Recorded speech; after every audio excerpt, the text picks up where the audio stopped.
आणि आमचे मित्र सर्वमाननीय पत्रकार पुरुषोत्तम बोर्डे सर यांचं स्वागत आमचे बंधू भागवत गुंजकर कशेल अशी मी त्यांना विनंती करतो। आणि यानंतर सिद्धार्थ खरात साहेब यांना मी विनंती करतो की त्यांनी काकांच्या वाढदिवसाबद्दल आपलं मनोगत या ठिकाणी व्यक्त करावं।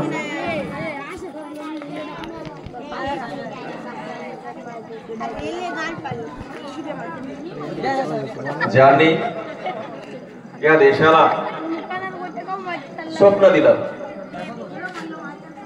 हिंदवी स्वराज्याचं स्वप्न ज्यांनी या देशाला दिलं, त्या या तालुक्याच्या मातृभूमीच्या आपल्या सगळ्यांच्या प्रेरणादायी राष्ट्रमाता राजमाता जिजाऊ ज्यांनी ते स्वप्न प्रत्यक्षात अंमलात आणलं असे जनतेचे रयतेचे थोर राजे छत्रपती शिवाजी महाराज, महात्माजी फुले, शाहू महाराज आणि ज्यांनी समता, सगळ्या लहान थोरांची समता प्रत्यक्षात प्रस्थापित करण्यासाठी लोकशाहीचा मार्ग, लोकशाहीचा राजमार्ग आपला सगळ्यांना दिला की डॉक्टर बाबासाहेब आंबेडकर आणि सगळ्या समस्त थोर महामानवा विनम्र अभिवादन करून आजच्या या कार्यक्रमासाठी माननीय सुधाकररावजी गारोळे साहेब यांच्या वाढदिवसानिमित्त हा जो आयोजित कार्यक्रम आहे त्यासाठी उपस्थित असलेले, ज्यांनी आताच थोडक्यात चमकदार भाषण केलंय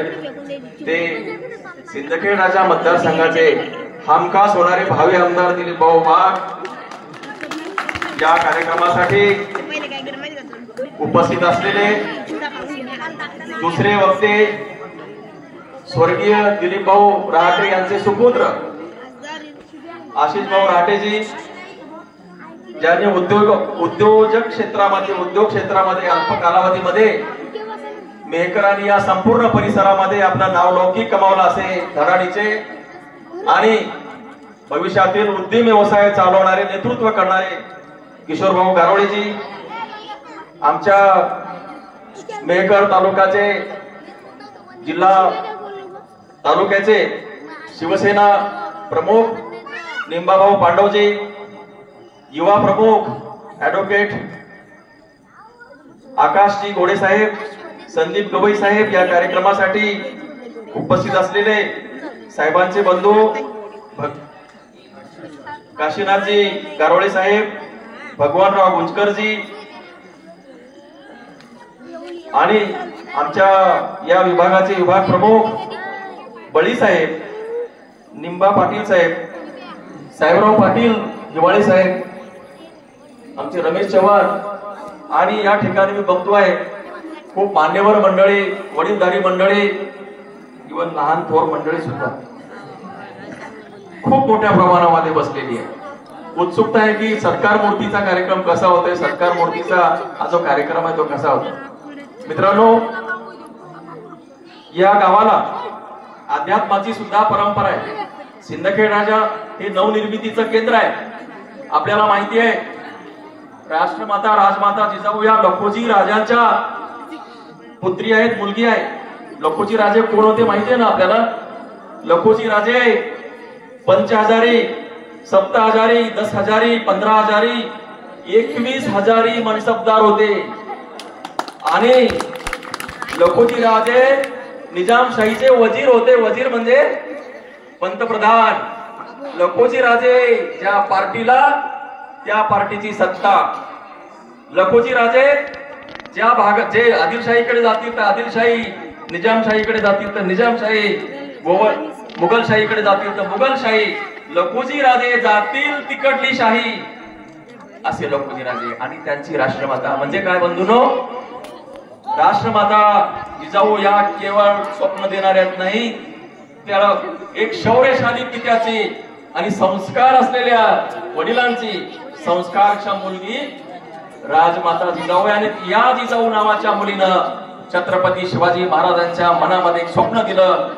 बाकी तर सगळेच होते ना मनसबदार, पण राष्ट्रमाता जिजाऊने स्वप्न दिलं आणि शिवाजी राजांनी ते पूर्ण करून दिले। हा इतिहास तुम्हाला माहिती, मी त्यावर जास्त बोलणार नाही। हा इतिहास आपला आहे, ही भूमी इतिहासाची आहे। ही जी भूमी आहे नवनिर्मितीची आहे, ही भूमी स्वप्न देणाऱ्यांची आहे। या भूमीने केवळ महाराष्ट्रालाच इतिहास दिला नाही तर संपूर्ण जगाला इतिहास दिलेला आहे। म्हणून या भूमीचं महत्व आपण लक्षात घेतलं पाहिजे. हे जे वरुडी गाव आहे याला अध्यात्माची सुद्धा परंपरा आहे. बंधूंनो, आपला महाराष्ट्र हा संतांचा आहे. आपला महाराष्ट्र शिवाजीचा आहे, महात्मा फुलेंचा आहे, शाहूंचा आहे, बाबासाहेब आंबेडकरांचा आहे, गाडगे महाराजांचा आहे, संतांचा आहे, सगळ्या संतांचा आहे. ही सगळी थोर परंपरा आहे आणि यावर महाराष्ट्र चालला होता. परंतु आज महाराष्ट्र कुठे आहे? गेल्या 2.5 वर्षामध्ये महाराष्ट्र कुठे नेऊन ठेवलाय? उघडा डोळे बघा नीट अशी अवस्था झालेली आहे. या महाराष्ट्राची थोर परंपरा जपण्यासाठी आपल्याला खूप काम करायचं आहे. दिलीप भाऊ वाघ या ठिकाणी हिरेनं पुढे आलेत. काही प्रश्न घेऊन ते आपल्या समोर आलेले आहेत. जे काही झालेलं नाही मागे ते सगळं करण्याचा त्यांचा मानस आहे. आपण सगळेजण दिलीप भाऊ वाघांना साथ देऊया, असा या ठिकाणी निर्णय घेऊया. तसं हा जो कार्यक्रम या ठिकाणी केलेला आहे तो सुधाकर भाऊ गारोळे साहेब, संदीप गारोळेला बघितल्यानंतरच मला अंदाज आला की काहीतरी पाणी चमकदार आहे. याचं मूळ कुठे आहे? आज मला कळलं की ते मूळ इथे आहे. हे असं आहे, बरोबर आहे. म्हणजे मुलाचे पाय पाळण्यात दिसतात, संदीपचं बोलणं वागणं लोकांना आजची मुलं दिसतात. भाऊ आपणही दिसतात. आपल्या आई वडिलांनी आपल्यावर संस्कार केले आहेत म्हणून आज आपण पुढे झाले आहेत. आजच्या फांद्या बहरलेल्या दिसतात, बरोबर आहे. झाडांचं झाड बहरलेलं दिसतं, झाडांच्या फांद्या बहरलेल्या दिसतात, परंतु झाडाचं मूळ जे असतं ना ते महत्वाचं असतं आणि मुळं ही अशी स्ट्रॉंग आहेत. म्हणून इथे सुधाकरराव गारोळे साहेब असतील, संदीप गारोळे असतील, किशोर भाऊ गारोळे असतील आणि या गारोळे परिवारानं या समाजाच्या विकासासाठी, या समाजाच्या औद्योगिक क्षेत्रामध्ये सामाजिक असेल, औद्योगिक असेल, आर्थिक असेल, सामाजिक असेल, सांस्कृतिक असेल, या सगळ्या विकासाच्या मध्ये हातभार घातलेला आहे. मी तुमचं अभिनंदन करतो. सर, तुम्हाला खूप कामं करायचे आहेत. सूरज अभी डुबा नाही जरासी शाम होने दो. लोक म्हणतात तुमचा वाढदिवस झाला की आता आटोपलं. असं नाहीये. तुम्हाला खूप कामं करायचं आणि बऱ्याच तुमच्या वयाच्या लोकांना मी सांगू इच्छितो, आपल्या सगळ्या वडीलधारी मंडळींना, की एवढा मोठा अनुभव तुमच्या पाठीमागे आहे. तुम्ही घाबरू नका.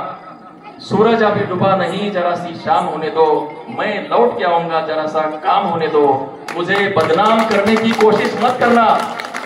मी वृद्ध झालो, आता संपलो, मुझे बदनाम करने की कोशिश मत करना, मैं लौट के आऊंगा जरा सा नाम होने दो, जरा सा नाम होने दो. सुधाकररावजी, आपण खूप कामं केले. वरुडी गावचा विकास आपल्या हातामध्ये आहे. आता नव्यानं ही जी दमदार टीम आहे इथून पुढे ही विकास विकास आणि विकासाशिवाय बोलणार नाही, त्याशिवाय थांबणार नाही. मी तुम्हाला खूप खूप शुभेच्छा देतो. अख्खी शिवसेना तुमच्या पाठीमागे हा विश्वासही देतो आणि तुम्हाला शुभेच्छा देऊन थांबतो. धन्यवाद.